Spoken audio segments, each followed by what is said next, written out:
vamos a explorar cómo es que se crea la personalidad de nosotros, ¿no? Y entendiendo cómo se va construyendo la personalidad de nosotros, también vamos a poder entender cuáles son esas heridas que venimos arrastrando desde hace tantos años y que nos llevan a ciclos tóxicos. ¿Bien? Vamos a pasar. Ahí está, por ahí lo pierdo. Entonces, ¿cómo se forma nuestro carácter? Esa es la pregunta del millón ahora. ¿Cómo se forma el carácter de una persona? Bien, de la siguiente manera. Acá está un bebé, un hermoso bebé que acaba de llegar al mundo y llegó en blanco. Que en realidad no es tan así, dependiendo de ciertas teorías espirituales y filosóficas, pero vamos a quedarnos con que llegue en blanco. Llegue en blanco a este mundo, ¿no? Cuando nosotros llegamos al mundo, llegamos con una mentalidad muy parecida, casi igual, a la de cualquier mamífero. Bebé, llegamos a este mundo siendo prácticamente animalitos. Tenemos la misma mente que casi un perrito o un gato, inclusive menos, porque tardamos más en desarrollarnos. Vos viste, un perro a los 2 segundos ya está caminando y nosotros nos toma como un año. Pero bueno, el punto es que nosotros llegamos muy básicos, con un desarrollo cognitivo sumamente básico. ¿Bien? ¿Qué sucede? Cuando nosotros estamos en esta instancia básica de pensamiento, lo que termina sucediendo es que como que respondemos simplemente a impulsos, ¿no? En otras palabras, es como que si yo tengo hambre, voy a sentir un cierto impulso, y ese impulso me va a llevar a tener un cierto estado de tensión, que lo vamos a poner acá ahora sí. Ahí está. Somos como maquinitas de placer y dolor. Si no existe una necesidad insatisfecha cuando somos bebés, estamos como lo podríamos llamar en un estado de calma o paz, ¿no? Pero si aparece alguna necesidad, por ejemplo, hambre, o por ejemplo, frío, o por ejemplo, haber hecho de nuestras necesidades y necesitar, y sentirnos incómodos, porque no es que el bebé dice, ay, necesito que me cambien, ojalá, no, simplemente, digamos, se siente incómodo y empieza a llorar. ¿Y por qué es que llora el niño? ¿No? ¿Por qué es que llora el niño?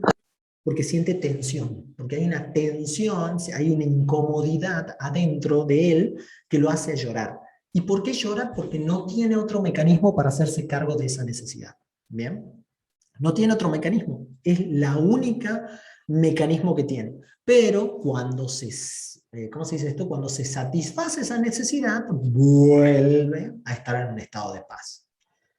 Que eso muchos animales lo tienen, digamos, o sea, es como que están en estados de paz, por ejemplo, un gatito. Yo tengo un gato hermoso, palabra aparte, tengo un gato que es bellísimo, que quizás venga porque tiene manía con pasarse cuando yo estoy haciendo mis talleres, así que desde ya les pido perdón, pero bueno, también es un gran maestro, ¿no? Entonces, este gatito, o sea, ¿qué nos enseñan los gatos? El gato duerme 18 horas por día. Los que tienen gato me entenderán, duermen 18 horas por día.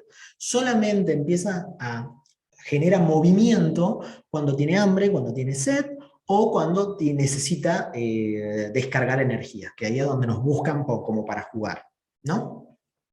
Entonces, ¿cómo le vamos a llamar a estos impulsos que tiene el ser humano? Seguime con esto, que está en una parte un poco compleja, pero que es muy interesante. El impulso tierno es el impulso que el ser humano, es uno de los impulsos básicos del ser humano, que es el que le permite conectar con sus necesidades, ¿no? Ese es el impulso tierno. Es esa capacidad que tenemos los seres humanos de conectar con mis necesidades. Al principio, el bebé solo va a conectar, solo va a utilizar este impulso para sentir si tiene hambre, frío, sueño o, bueno, o alguna incomodidad en su cuerpo, ¿no? Y al otro impulso, al impulso que lo lleva a realizar alguna acción para poder satisfacer esa necesidad, le vamos a llamar el impulso agresivo. Como podrán ver, cuando hablamos de tierno y agresivo acá, no hacemos referencia a lo que normalmente se entiende por tierno y agresivo, ¿no? Tierno no es esa postura más suave, y agresivo no habla de hablar con alguien en un tono agresivo, no. Este impulso tierno tiende que ver a sentir, a que el bebé siente y toma registro de sus necesidades, y cuando se habla de agresivo es porque la persona es como muy brusca, bueno, el bebé es como muy brusco cuando siente sus necesidades. No es que llora, no, llora fuerte. ¿Por qué? Porque realmente quiere satisfacer sus necesidades, ¿no? Entonces, por eso es que se les llama impulso tierno y impulso agresivo. Ahora, si nosotros los seres humanos nos quedáramos básicos, en ese sentido como los animales, la cosa sería como más tranquila, pero no. Los seres humanos somos complejos. ¿Y qué es lo que sucede?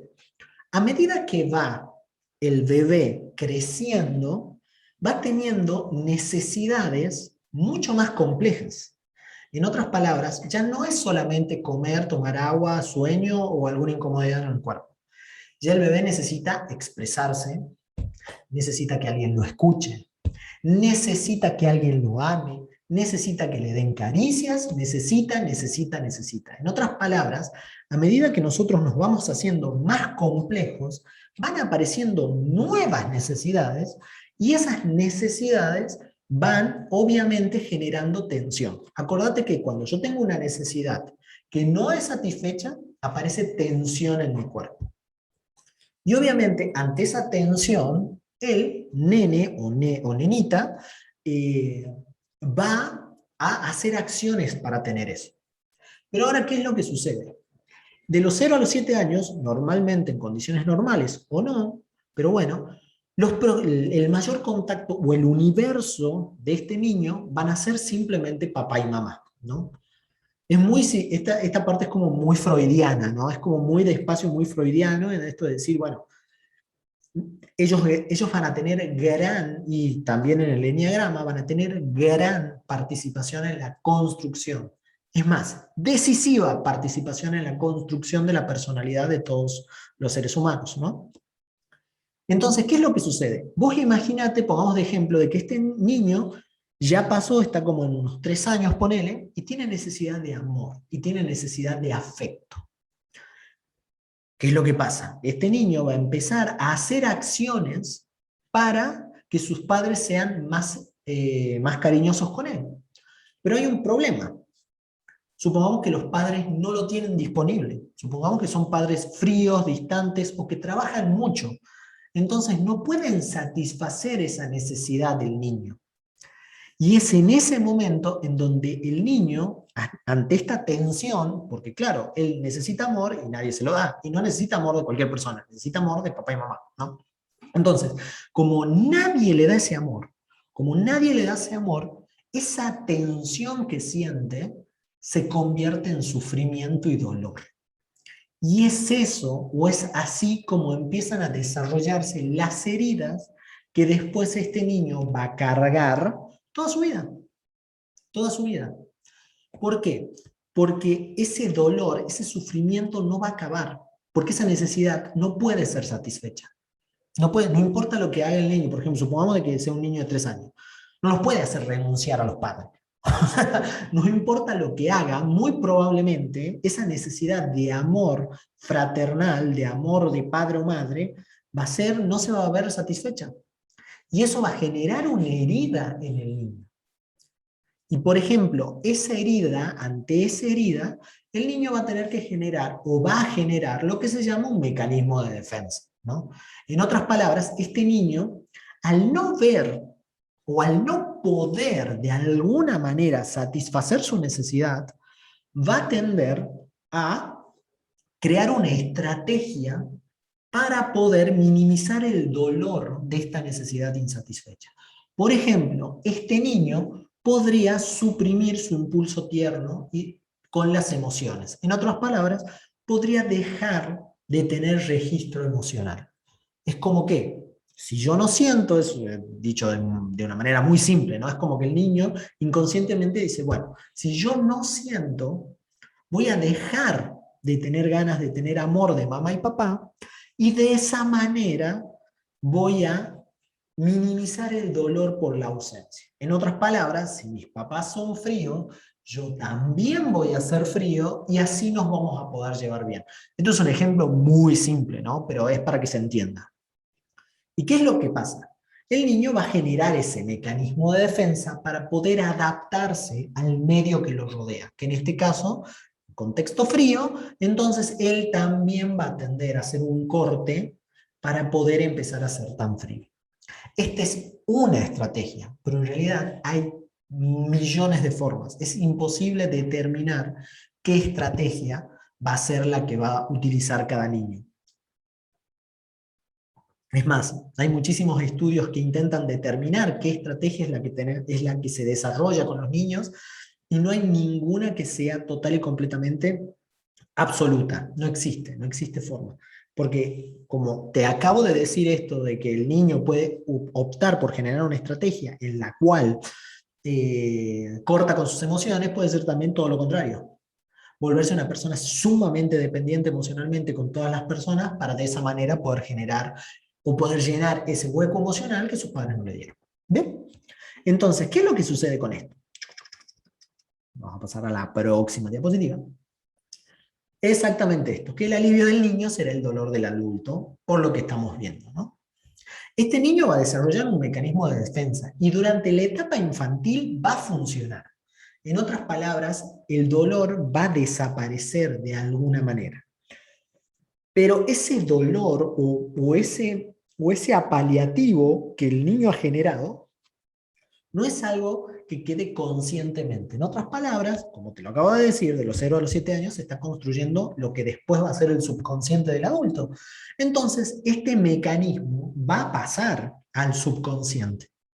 Y es por eso que después, cuando cuando el niño este se convierta en el adulto, siguiendo con el ejemplo de las relaciones frías, va a llegar al mundo a relacionarse con las demás personas de esta forma, de una forma fría, distante y alejada. ¿Por qué? Porque, bueno, el adulto no lo va a entender. En este caso, elegí mujeres. Esta mujer, cuando se vaya a relacionar, por ejemplo, a tener relaciones de pareja, y muestra una actitud fría y despreocupada, ella no va a saber por qué. Es más, quizás el novio le reclame y le diga, novio o novia que tenga, le reclame y le diga, hey, pero ¿por qué sos tan fría? Y ella no va a entender. Es más, va a caer en lo que caemos todos al principio cuando no tenemos ganas de hacer una inspección interna nuestra, que va a decir, porque soy así, porque así nací, porque así, porque esto, porque aquello. Pero muy probablemente ese espacio, muy probablemente ella lo ame a él. Muy probablemente ella lo ame, pero no tenga formas de poder demostrarle, porque en el fondo de su mente hay un mecanismo de defensa que es el que la lleva.